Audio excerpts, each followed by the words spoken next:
my audio on this time. Is that what it was last time? Yeah, I was like, that's why I was coughing. I was like, no. What's happening, everybody? Welcome back to episode 131 of Cali Brick Clique. We got the usual suspects. Look, I'm tripping over my words already. It's a normal intro, but we got Shy, we got Claire, and this week we have the artisan known as Ethan. Hello. Nice reverse on that one. That was good. Either way, we have Ethan this week. Thank you for coming on, dude. Like the first time I noticed Ethan, it wasn't on Lego Masters. Actually, I was looking for a video on YouTube. So this was like 2 years ago, like right after he changed his name. Oh, That's how far back I go. Wow. Because I was doing something with whatchamacallit, like how like you were defining what a Lego purist was. oh yeah, So I forgot about that. yeah, so I did a video with like how much of a Lego purist are you? And I think I referenced you in the video because I think I typed it in just to see if anyone else like brought up this topic. We didn't really cover the same thing, but almost did.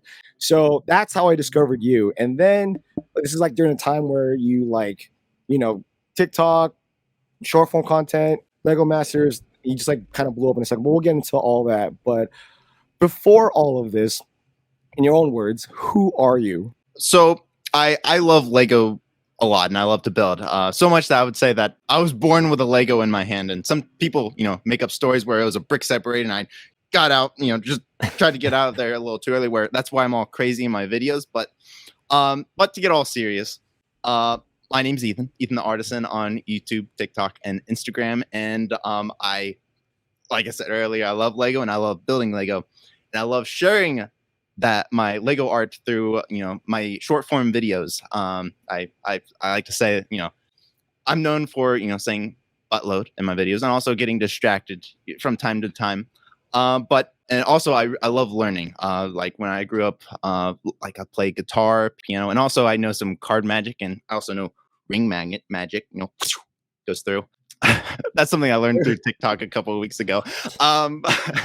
But I grew up, I played baseball for a while, and I also grew up with two older brothers. I'm pretty close with my family as well. And they were big into Lego, and I kind of just hopped right in with them. They collected the sets. I would take their sets and tear them apart and create something new. And then eventually I got them out of Lego and eventually inherited all their Lego. And here I am today, So did you ever get into a dark age then? So I'd never been in a dark age. That's like my biggest Lego flex is I've never been in a dark age, so that's really cool. That's crazy how that's a flex. Mm-hmm. I feel like so many people that I know went through a dark age, and I'm only 20, but it's crazy how were you She didn't.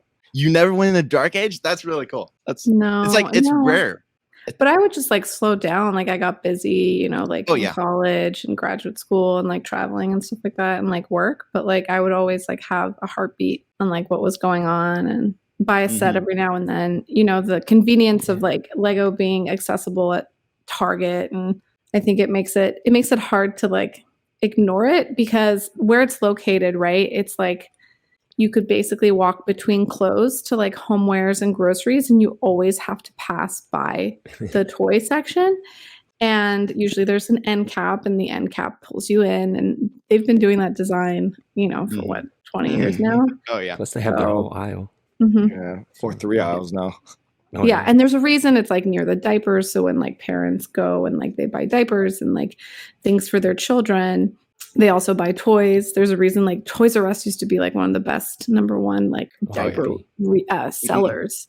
I remember my parents told me they used to always get diapers at Toys R Us. They were the best deal. But then in doing so, I think like parents pick up other stuff along the way. So that kind of marketing got me hooked and made sure I didn't get out of my dark age. I mean, speaking of Toys R Us, Baby R Us, I mean, thankfully, are they still around?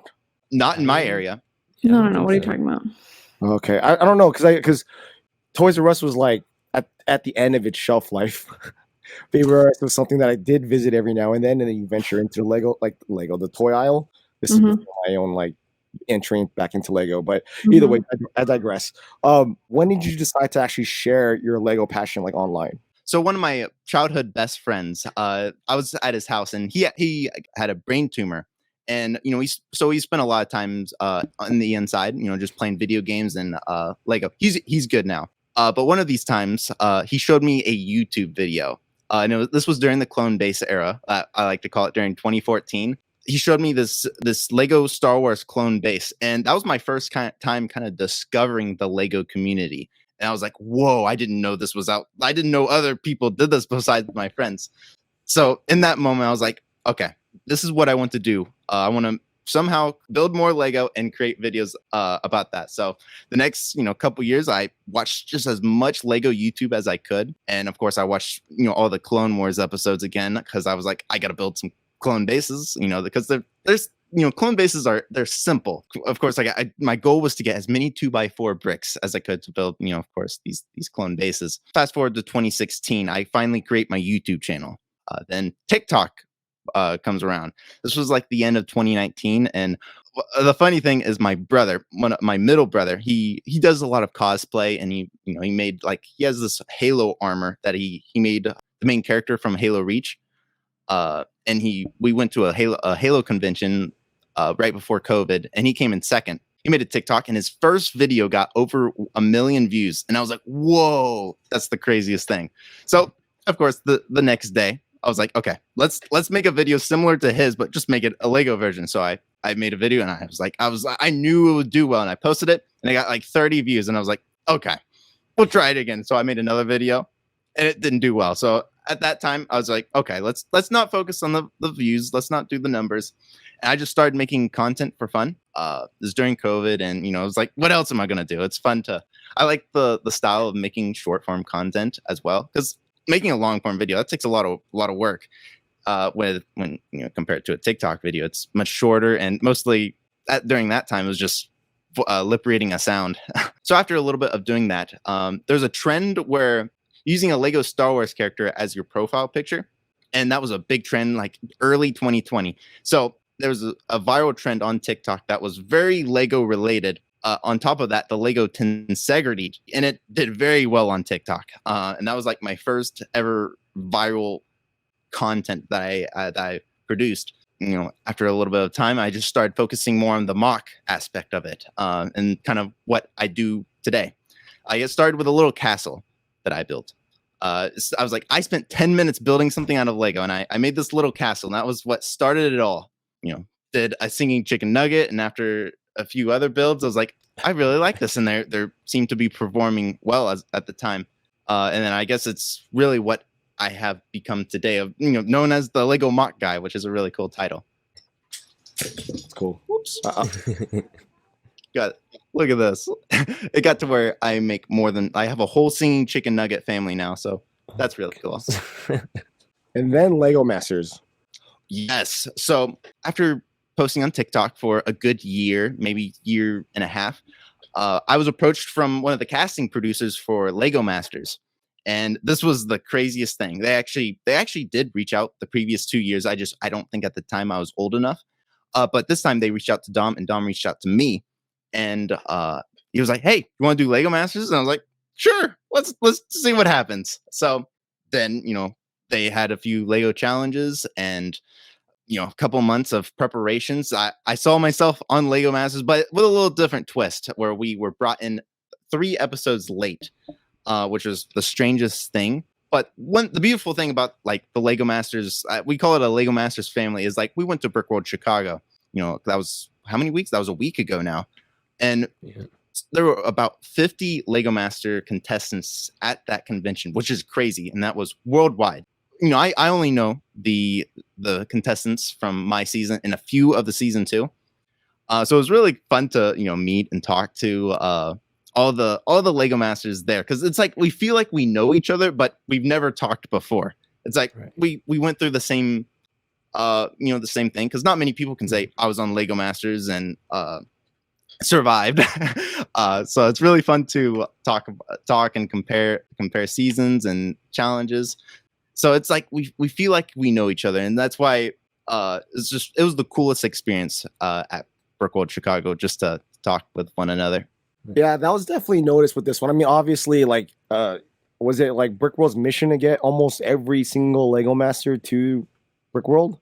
It definitely felt like it because like everybody was there. I know the hype for the convention was obviously a huge part of it, you know, and no matter where you went in every facet of the community, like everyone was talking about it.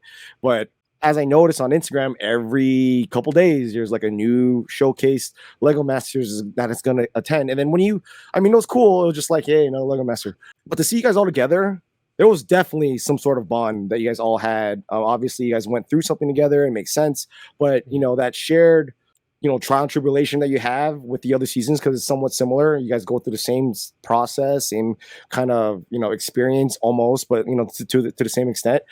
It's like you guys knew each other already, like without even having to know each other, just like how we talk about here on like on this platform, how, you know, we talk to fellow creators online, we get to know people in the chat for a long time, and it feels like you already know the person when you actually get to meet them.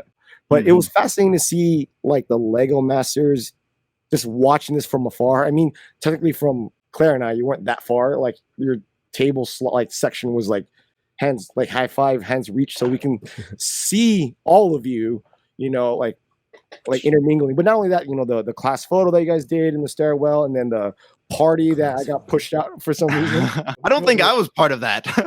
You know, didn't you guys have like a Lego Masters? Oh, okay, yes. There was a little. We had lunch. Yeah, I just remember. I forgot who I was with, but we were like looking for someone, and then we just looked at the room. We're like, oh, it looks like it's a party, and they're like, Lego Masters only. And then I'm like, wow, okay, and I just left.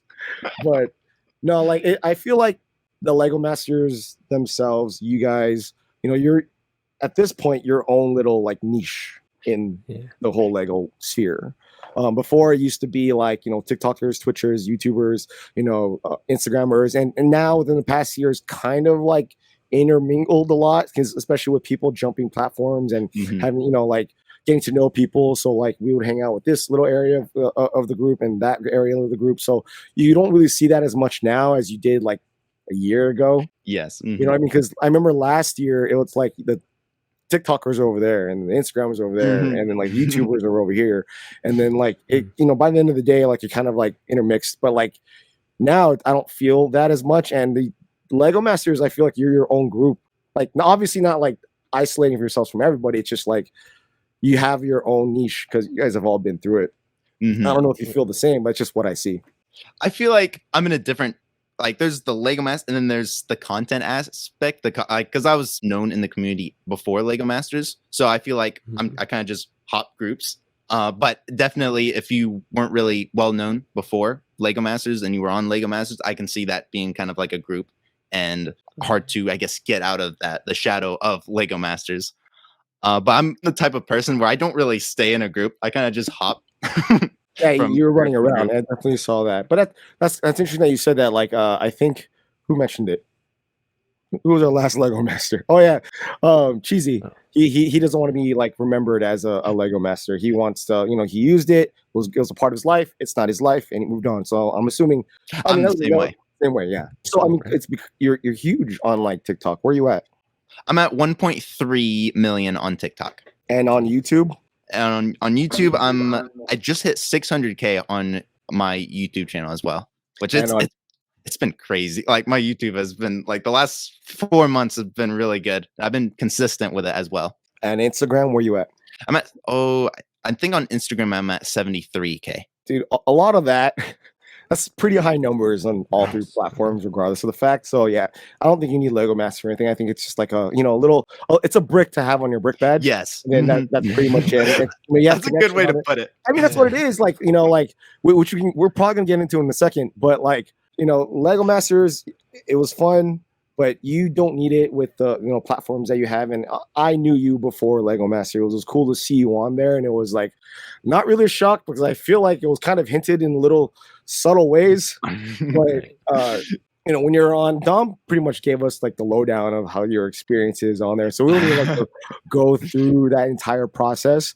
But you know, I'm happy that you are succeeding in like the short form realm, because this is like the bump that you have. But like you've done, like your style has obviously changed significantly. Like when you went to short form. Yes, I remember watching your videos before. You know, you weren't polished yet. You're kind of like a little rough, but then you moved into short form, really took TikTok, like, you really jumped on it and figured out what worked. And then I feel like you brought it over, like the way you talk, the way you speak, the subjects you use, and how fast it is. It does translate to your actual long form videos, even though there are not that many of those. Oh yes, a good way to put it is I feel like every video you make, you learn one thing from it. And with long form video, like when you're making an 8-minute video, it's harder to learn because you kind of learn from the comment section what you need to improve on. And when it's a short form video, I feel like you tend to make more of those videos, so it's easier to learn from those. Every video that I make, I try to improve one thing, whether it's maybe fast paced, maybe kind of focused on background sounds, or maybe just as simple as improving a hook. I could tell you everything on how to make a video now, and in a year it'll be a totally different answer because the algorithm's constantly changing. The biggest thing is you have to have a good hook, and more recently now, I kind of divided it into 3 sections. It's kind of, you got to have a good hook and then divide it into 3 main points. Like if you look at a type of video that I do is like levels 1 through 3. You start from something incredibly simple to that is insane. That's the goal. And that was, just simple water to a waterfall.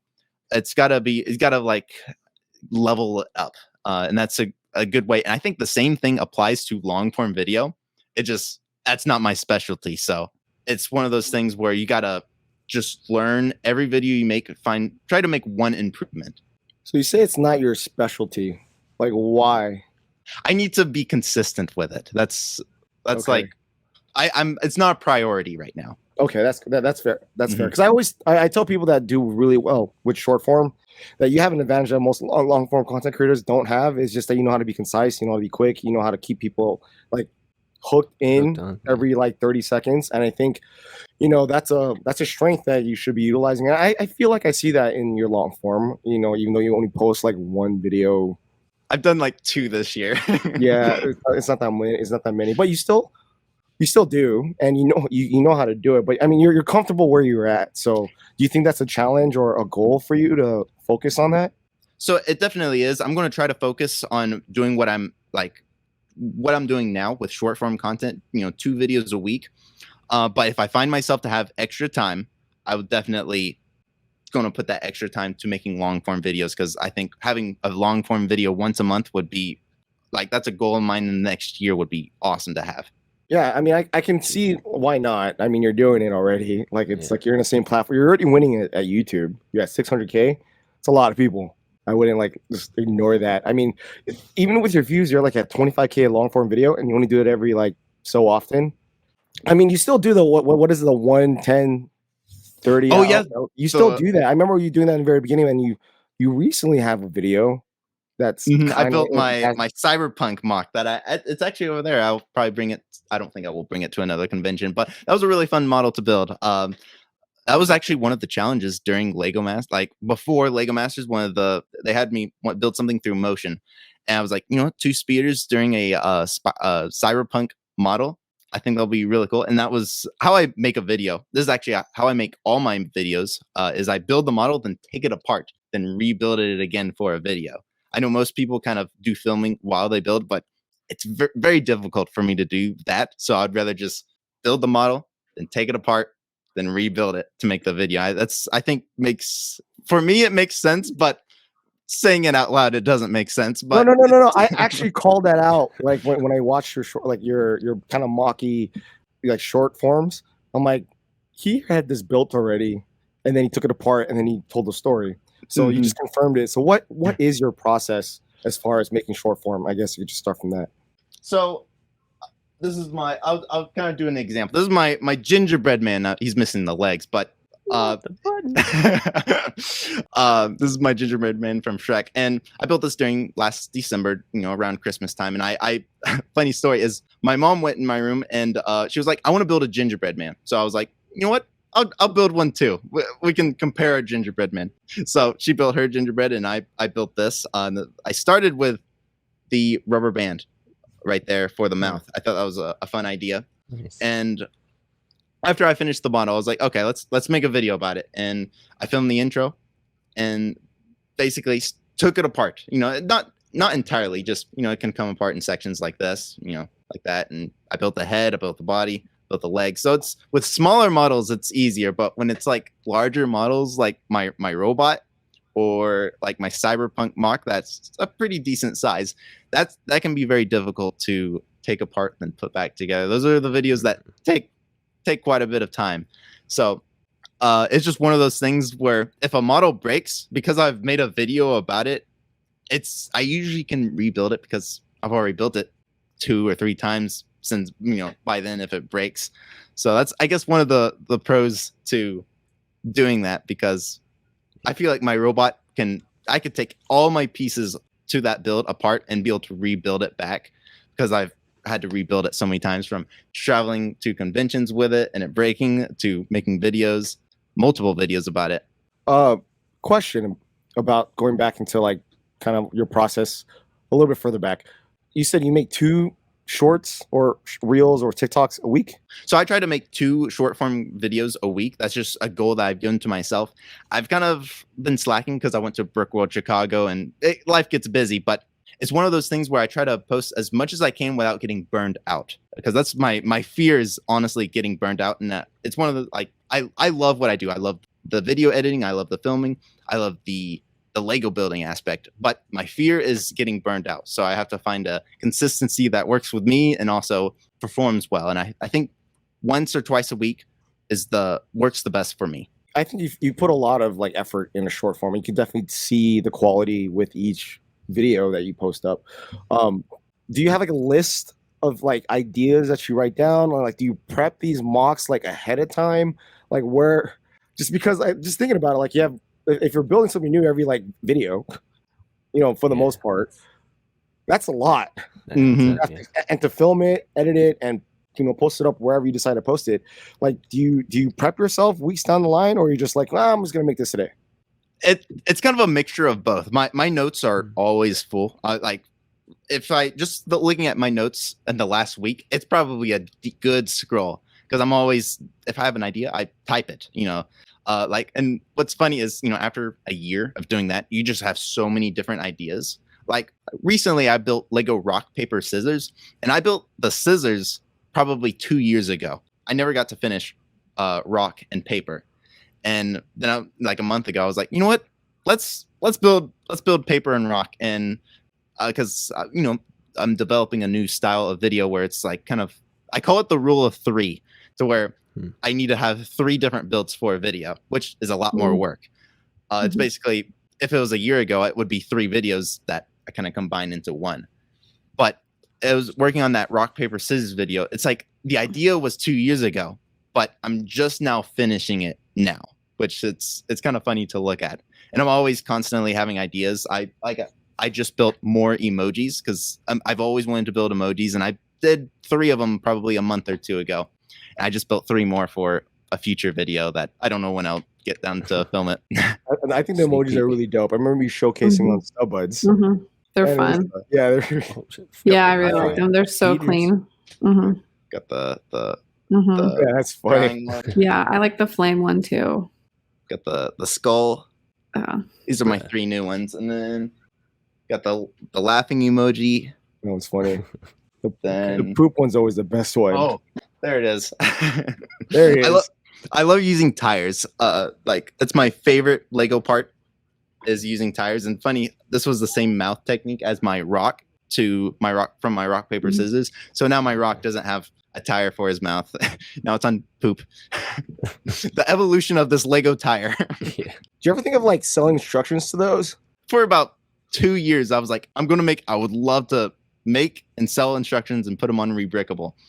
And I even, for my Tensegrity, like when I posted my Tensegrity, I had hundreds of people just message me, hey, where's the instructions to this? Where's the instructions to this? And I did make the instructions, and I have them complete. They're a little rough, but I haven't uploaded them yet. So hopefully that's another goal of mine in the next year, create instructions, because honestly, this would be really fun to create instructions for. Yeah, I mean, those emojis are like, you could probably use those for a lot of things. It feels like a Bricker Builds thing. Ooh, yeah. Almost. What I want to do is whenever I get like 30 of them, put them on like a base plate and have them all, and then maybe build a giant phone. Well, it would be cool if you could like have them be like interactive in some way, you know, like I don't know what it would be, but like you know how in YouTube videos or even other things like people will have on the bottom like subscribe and like they'll do the click or whatever. It'd be neat if you could do something with it. I don't know what it is, but those are a lot of fun and they're really eye-catching. I know on TikTok you can take a picture of something and you can use it as an emoji for people to use. So it'd be really cool to take a picture of that and have it where instead of the actual crying emoji, use the Lego emoji. Yeah. Right. And so it's like very meta because it's gone full circle, you know, back to the emoji. But yeah, that's neat. I don't know. Make instructions, man. Yeah, that's on my list. I'll type that in my notes. I do think like a lot of people say that, by the way. They're like, oh, make instructions like like it's so easy. You like make mocks, blah, blah, blah. But I do think it's like a few steps. First of all, it takes a really long time. And if like you make content and the majority of like your monetary income or whatever is from content, then it's like it's a big time suck away, I think, especially if you don't design using like Studio or something like that. If you design just by building, which sounds like that's what you do. The other thing I think it's like once you're selling something, the expectation for the mock to be of a certain strength or a certain, because a lot of people like will buy mock instructions and they think they're going to be like Lego sets and they're not, you know, they don't have like the rigmarole that Lego goes through. And most people think that though. Most people think they're going to get a Lego set when they buy a mock. And especially if you're reaching audience sizes the way that Ethan is, I do feel like there's like a risk associated with it, with like people being like, I'm disappointed with this quality, blah, blah, blah, blah, blah. So I think it's a little, I think it is a thoughtful thing that needs to be done, if that makes sense. Same thing with my Tensegrity. Like I was about to upload it, but I was like, you know how many comments I'm going to get for it, someone not building it right and it just falls apart, because that's one, it's very complicated. The whole idea is complicated. I would have to totally redesign it for it to, for I guess people to be able to follow the instructions. Well, yeah, it's about shifting weight and like working with gravity, right? And so like it's not just like building a mock. I get a lot of comments as well, like on my videos, and people are like, "Oh my gosh, I want instructions. This would be so cool." And it's like if you blow on those things wrong, they fall apart. You know, gravity is different in your part of the country. Oh yeah, definitely. No, I remember getting my first Brickmania set. That was an eye opener to my expectations for custom builds. Same with my first mock too. Yeah, I think it was from Tommy C. Bricks. I was like, "What is this? Why is this so delicate? Why?" Yeah, but if you're trying to achieve certain shapes with pieces that are available, I mean, there's a reason why like Lego sets turn out the way they look, as much, especially like, you know, non-UCS sets, you know what I mean? Like, why do they do this? But then we don't realize one, you know, other factors like parts available, you know, building experience, you know, limitations to how much it's going to cost all come into play. But like when people do mocks and they sell them, obviously those factors aren't there, especially with, you know, what you can buy. Like, you know, they can use whatever pieces they want. But then the other factors of, you know, structural integrity is like, it's a hit or miss trying to, you know, obtain what you're trying to accomplish. So either way, I still want instructions to both y'all things. So I'm one of those people in the comment line, like, make instructions to these things because that'll be cool. Even though in reality, I probably won't buy them. So well, this is some of that. I feel like an emoji. Gingerbread Man, maybe his arms do fall off sometimes, but I have to find a balance. Maybe I'll do like a redesign if I ever do an instruction. Maybe I'll let my mom build it first, see if she can do it. Yeah, that's a good way to test, right? I mean, Claire had to test build Tommy's thing and give her opinion on it. I use my mom for a lot of things. Like because my goal is to create like a video for everyone. And I know if I make a video and show it to my mom and she likes it, then I'm like, okay, this video should do well. Because, you know, you can't make a video for just a Lego fan. You have to find a way to make it where everyone can watch it and understand it. So I'm bringing the emoji things up just because it leads to where I first saw them, which was on Stud Buds. What's Stud Buds? So Stud Buds is a podcast that I did from the last 2.5 years, and we talked about from Lego sets, and we also had different segments where we talked about Moggy time. But here recently, a week ago, we decided to end that show. We're still friends in the end. I mean, they're all my best friends. It just, times are changing. That was kind of a thing that we started when COVID, that was like our COVID project. But over time, we were like, you know what? We're all heading in different directions. And it might be time to, pull the plug and say, no more stud butts. But it's one of those things where it just shows you that you have to evolve with the changes. Sometimes changes aren't a bad thing, and you just have to accept it and move on. And sometimes it's the best decision to do. But it's one of those things where it's nothing bad happened. We're all friends in the end. It's just, you have to find a way to, I guess, evolve from it and do what's best for, us as a group. Got to close the chapter. Next page. The next era of, exactly. It's all, now we're focused on all our personal goals and a new era for, Matt, Brad, and Zane. Yeah. I mean, to name a few, I remember all of us kind of starting around the same time. So Stubbuds, ours, and a few others. And like, when we started this, I never thought it was going to be a forever thing. I'm just going to run with it as long as we can. And then, we're probably going to move on. Like, I never expected, Stubbuds to live forever. I don't expect a couple of Brickheads to live forever. Like, every podcast that's come on to the Lego space ends. Sounds like a Taylor Swift song. Every podcast ends. Like, it's not just the Lego space. I feel like Shy is trying to like soften the landing a lot for our listeners because Cali Brick Clique is also coming to an end. And we decided also like pretty recently that it was just time to end on a high note. Like, it was really cool at Brickworld Chicago. So many people were like, oh my God, like, love your podcast, so much fun. And then I would like, I think every single person I was like, I like said in person, it is ending and stuff because it felt disingenuous, but it was really cool that like, it is neat that like more people, know who we are from our podcast than like our own channel. And like, that's like a lot of fun too. And then I've been told that we're called like the Cali Brick Clique or whatever. That's just like a misuse of alliteration for whoever's saying that, but it's okay. But I do, I'll get on my like little soapbox and stuff, but I think, Ethan, I'm gonna like mirror what you said. It's just like time to move on, and it's a lot of it is, I really really pushed for it in a gentle way to Shy because I wanted, like I just got married and I'm ready to move on to the next chapter of my life, on the personal end of things. And one of the best parts about Cali Brick Clique is that we get to be vulnerable on here, and we get other creators to come on and like be vulnerable and tell a lot about themselves. And a huge portion of our listeners are other creators as well.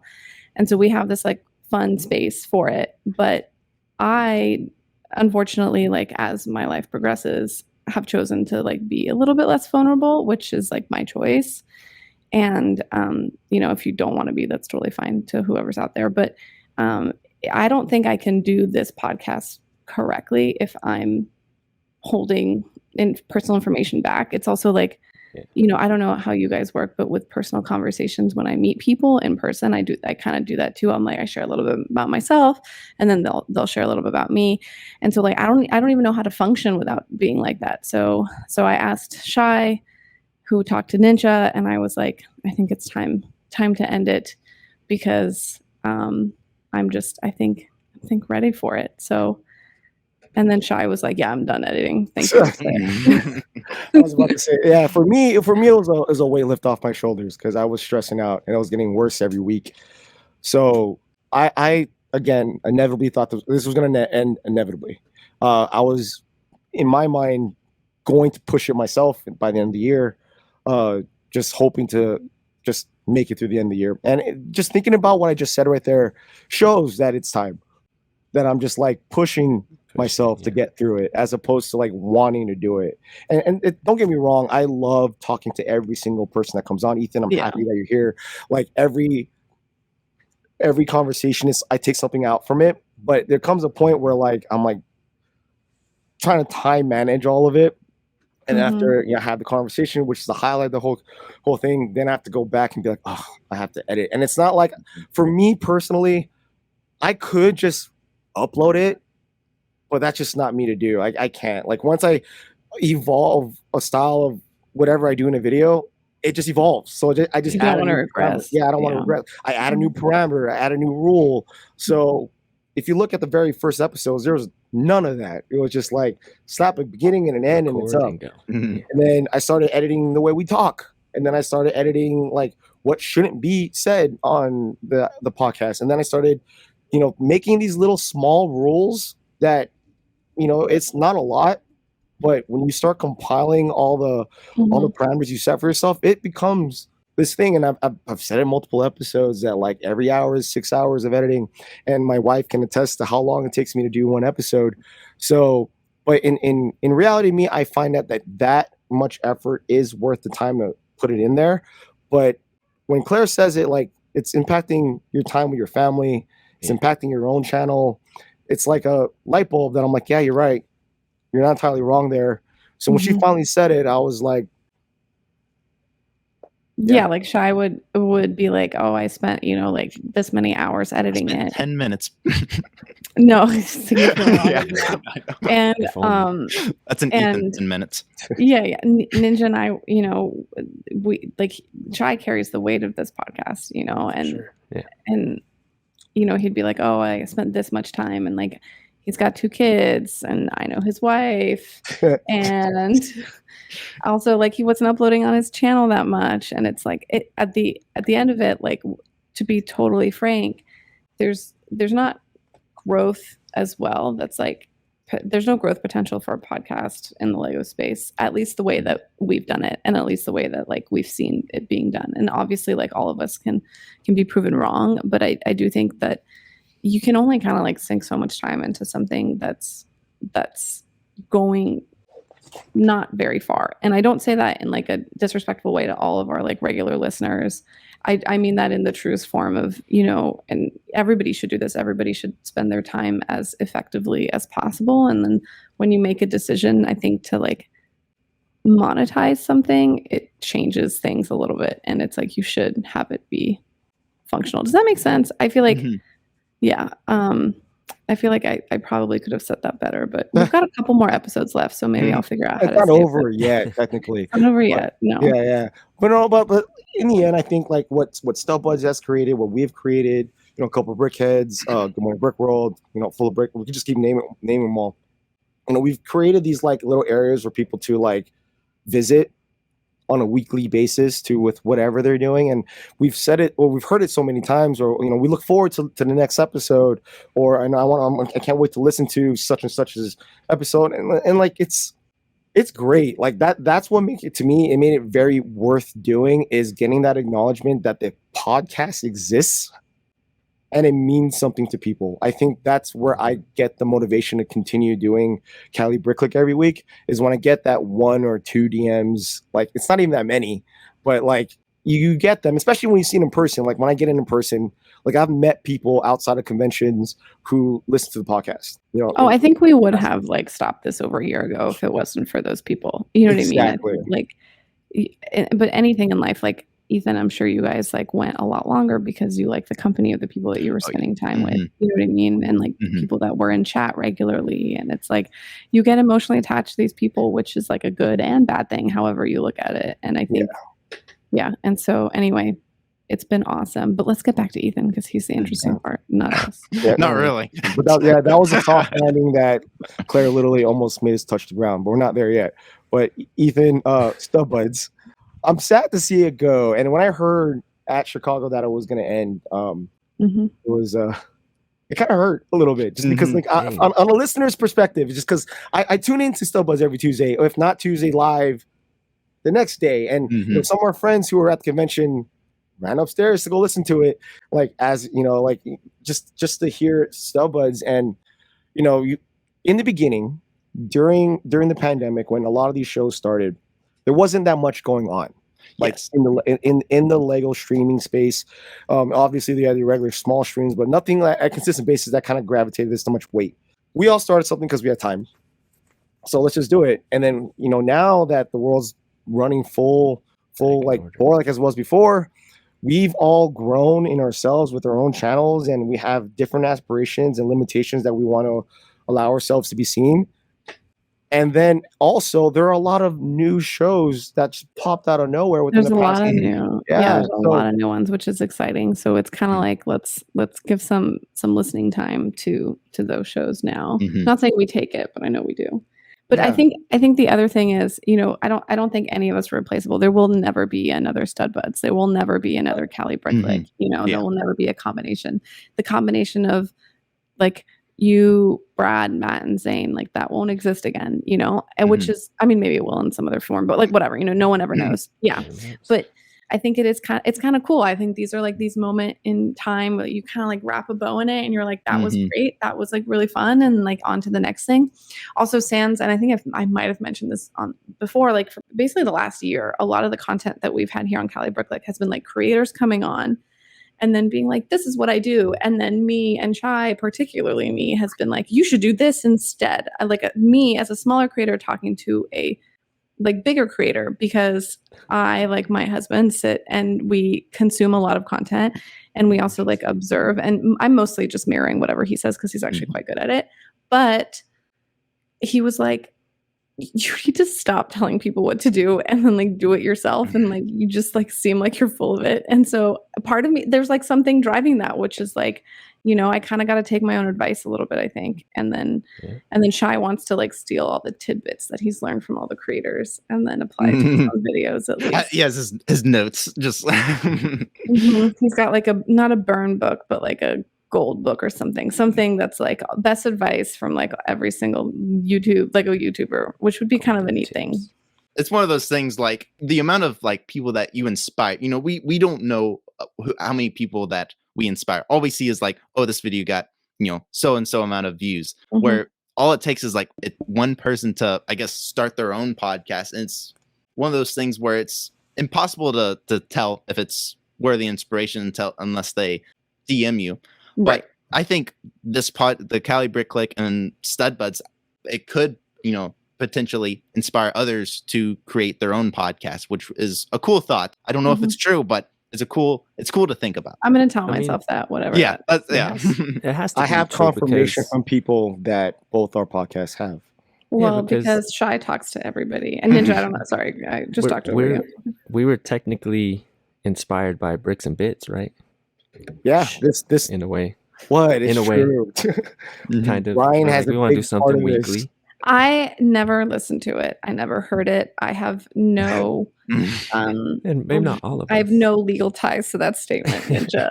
and then Stud Buds was inspired from Brick Blaze's show and also Fazum's show, kind of a mixture of the two. AWO. Yeah, there's AWO. So it's cool to see these like communities evolve and all these things like just coming about, and it's always end at a good note, right? Like why push it when it just becomes not fun anymore? And before it gets to that point, I think it's a good time to like start putting the brakes up. And then it's just kind of sad, although it is sad when you kind of think about it, because it's the end of a time. And like for me, I look forward to talking to people. Like that's like the reason why I'm in the Lego space. Like although I do care about my channel's growth, but like Chicago is a great example to why I'm here. Like it was a perfect example. Like talking to everybody, like getting to hang with everybody, getting to like not let anybody steal my stuff that's worth over $10 on the table. Like, yeah, that like gives you life. Yeah. Yeah, I don't have that in my other communities, and I love my other communities, but the Lego one has a very special spark, and I'm truly here to like talk to Claire, talk to Ethan, talk to Ninja. Like that's why I'm in the Lego community.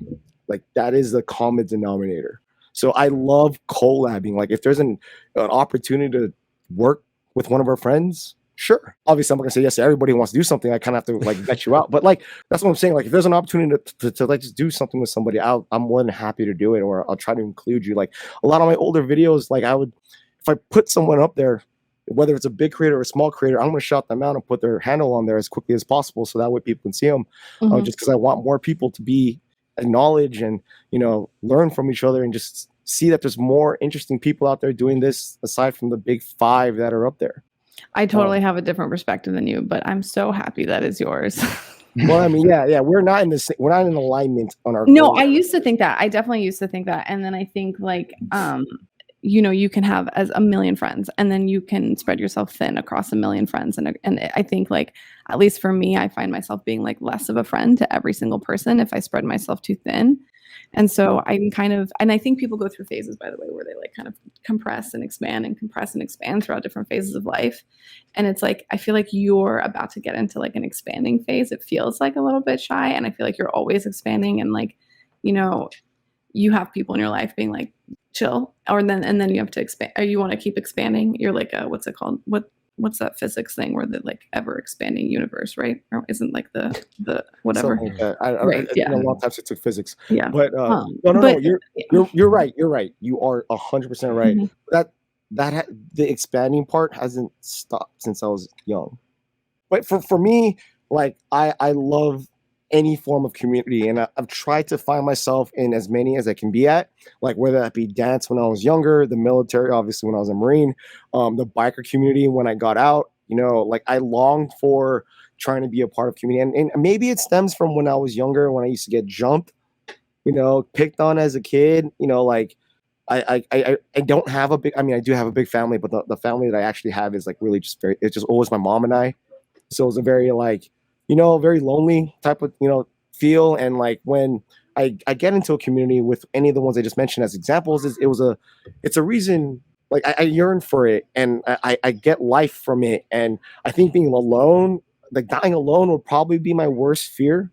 Oh yeah. Damn. So, I'm not trying to like be a social butterfly. I just get life from like meeting new people, helping people out, like just contributing to wherever I want to be at. And Cali Brick Clique was that. I saw Stub Buds as that. I see any of the shows as that. And anyone who has like an aura of like warmth, it's cool to see. So anyways, Ethan, sorry, I just kind of Claire and I just went like really far into our own selves, and I think for us too, it's been like really like we need to say it somehow, and sorry we wasted you for that. Oh no, you're all good. But the beautiful thing about the Lego community or people in general is everyone's different. You got different perspectives, and it's just really fun and interesting to hear everyone's stories. Like at Chicago, we talk to hundreds, if not thousands, of people.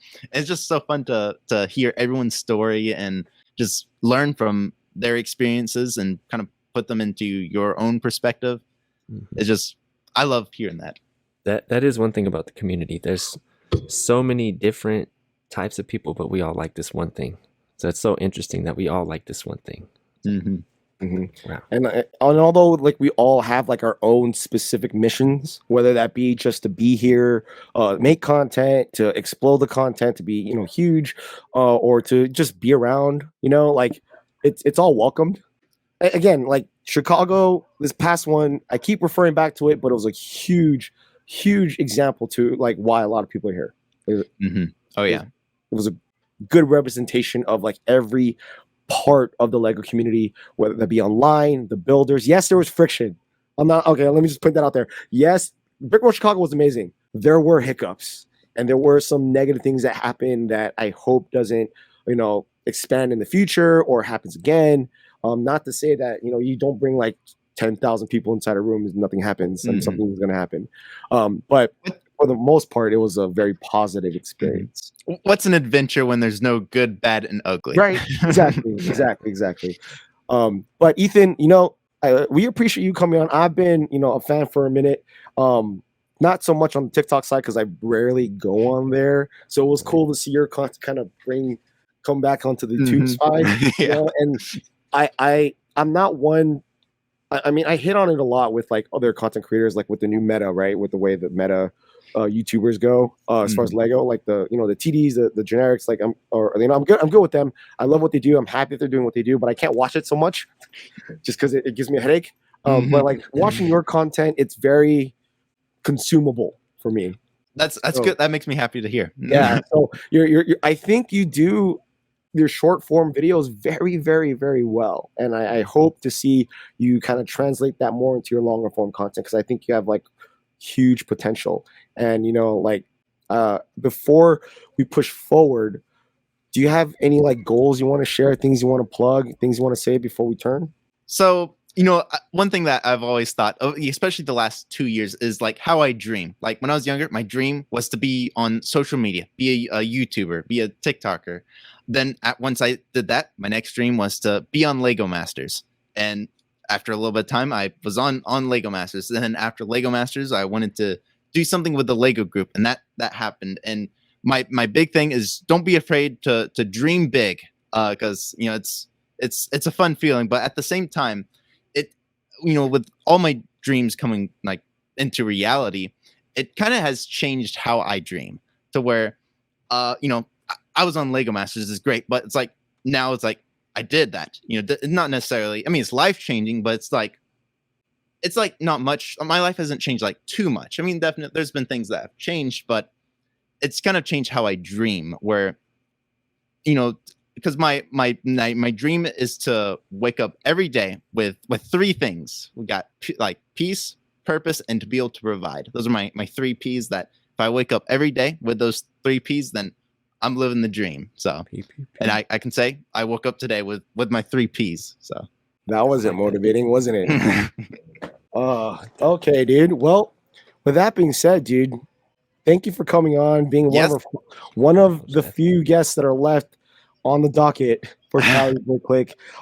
Shout out to Stub Buds. You guys were great. I'm sad to see it go. I appreciate you, but you guys are all gonna be fine. You're still friends. Oh yeah, and we're still here. We're right here. Hang out and do things together. Like that's the thing. We're all still here. We're not going nowhere. Exactly. But with that being said, Ninja, you want to finish it up? Hey man, roll that music. Peace. My kids are screaming in the background. Whoops. That time's the witching hour. Oh man, thanks, dude. Yeah, thank you. Sorry if I was a little especially at first I wasn't speaking the best, but it's fine.